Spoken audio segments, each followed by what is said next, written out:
الجزري خرج شيكات للتجمع، نقول مش من حقه سوف اذا كان المنخرطين اعطوه الدروا هذايا. لكن ثم الصور سمحت للامانه عندنا الصور ما يقارب 50,000 دينار تعطات من طرف المدير العام الحالي، وربما يقول المدير العامين شو هذاك غلط وهذاك غلط. اي الامانه لا اسمعني كل مدير عام هذاك غلط وهذاك غلط، لانه هو هذايا وقت باش تخرج ندون يلزم يكون فيه اتفاق. معك هذه من ناحيه. هو سمح الناحيه الثانيه البنك المركزي يعرف الاخوين طرحت ملفات موضوع البنك المركزي، ثم قضيه جاريه انه البنك المركزي التونسي كان سنويا يهب ما يقارب 300 مليون لتجمع الدستور الديمقراطي. كل المديرين العامين الفارطين مش من حقهم طبعا. وشوف اذا كان مبرر مش من حق حتى واحد، لكن الموازنه اي نعم صح. الحاجه الثانيه الاخ بكري قال بالارقام خلى فيها 16 مليار وتولى فيها 70 مليار. هذايا معناها لو جو دو كونتابل اللي كيفو ريان دير، لانه الارقام نقولوهاش نحبوا، وهاو بعدها كل بيلون في الموازنات الرقم تحب تقول ولا تحب مره تحط طريقه دروا تلبسوا دو وتلزم لاعب دروا تلبسوا 20.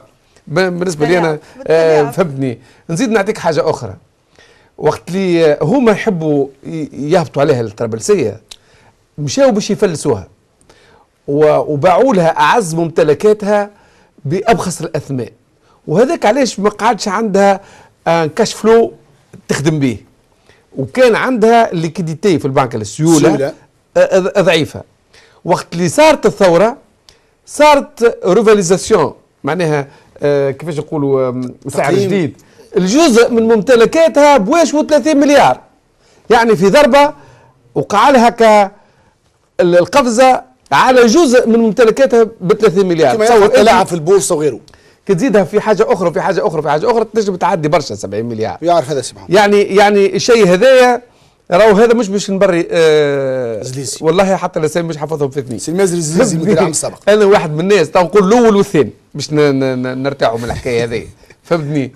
اللي نحب نقوله انا جيت لهنا باش نمس مفاهيم تمس بالاقتصاد الوطني وتمس انا نراها مام حتى بكرامه المواطن التونسي، لانه في الاخر هي الثروه الوطنيه اللي يلزمها تدخل عنا اعلى. انا شفت كثير من التجاوزات، شفت في بيعان نزل كانت تمتلكهم الاجتماع باسوام بالنسبه لي انا عباره على جيفل صفحه على الوجوه. معناها وقت تجي انت تبيع ان اوتيل في المستير سيدي منصور ولا هذا موضوع محورنا الثاني اي خذيت كاكزامبل فيها 10,000 متر يعني كتار، ومبني 5 تيقان الفوق وفيه 5 تيقان لوطه، يعني ما يعادل اقل شيء 20,000 متر مربع في العشرة، معناها 200,000 متر مربع وتبيعوا ميم با ب 5 مليار دوات. معناها هذا 5 مليار دوات توا راهو حق فيلا في اللاكدو. دكتور مش اشكال تبخيص الاثمان كان اللي ماشي له احنا هو الاستيلاء على المؤسسه بابخس الاثمان وبيعانها. هذا تو نحب نرجع الحكايه وباش نعدي الكلمه لاختي جنات اللي هي باش تزيد تاكد ايش قاعد نقول. راهو احنا وصلنا فتره اقتصاديه حرجه جدا، ووقت اللي نقول جدا هذا في 93 94 بدات تتخنق الامور وهبطوا علينا معناها ان بلون امبوزي يتسمى لو بلون داجستمون ستركتوريل، والشيء اللي اجبرنا باش نخوصوا ولا نخصصوا ممتلكات الدوله في مؤسساتها. وهذا راهو شيء جميل اذا كان انت يبدا عندك ديون لكن تبيع ممتلكاتك بالاسوام نتاعها الصحيحه يعمل لك برشا معناها ماده تخلص ديونك وتنجم تستثمر من جديد، وحتى اذا كان ما عندكش تنجم تجيب ديون اخرى جديده ما فيهاش فوائد كبيره وتبني من جديد، ما ثم حتى اشكال. اما وقت اللي يجيوك هذوما الناس بارابيت بوفوار تسلط ويجيوك في الوسط ويحبوا هما يقوموا بالعمليه الخصخصه هذه، يبخسوا لك اثمان الدوله، مؤسسات الدوله، ممتلكاتك انت سي محمد وانت سي قيصر وانت مدام جنات، كل واحد عندكم مثلا ناخذ وزين سيمان باش نبعدوا على المشكل هذا. وزين سيمان كما نقولوا خروبه كانت ملك الدوله، انا بابا حارب باش يجيب الاستقلال، وناس فلاقه وناس ماتت وناس حيات وناس جرحت باش الدوله تملك الشيء هذاك، وبعد توزع الثروات.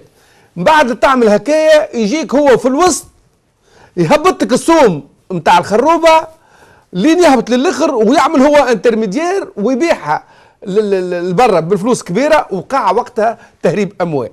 وانا نفسر لكم التهريب الاموال في دراسه خرجتها بيري في 2012 اكتوبر، فيه 39 مليار دولار، ما يقارب توا بالفلوس توا 70 مليار ابري.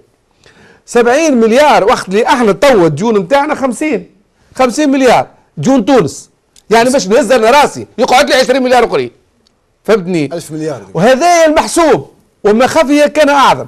في عهد هذه العائله الفاسقه، فهمتني، سرقوا 29 مليار، ما يقارب 58 57 مليار. 29,000 مليار دقق فقط. ما نعرفش نتكلم هكاك، انا اليونيتي نتاع تونس دينار 39 مليار تونسي، مو هكا ولا؟ اي مليون دينار. مليون دينار. 39 مليار دينار. مليار دولار. ما يقارب 29 مليار دولار، ما يقارب 58 مليار دينار تونسي. هذا اكثر من ديون تونس الكل. معناها ما نجموش نتحاسبوا.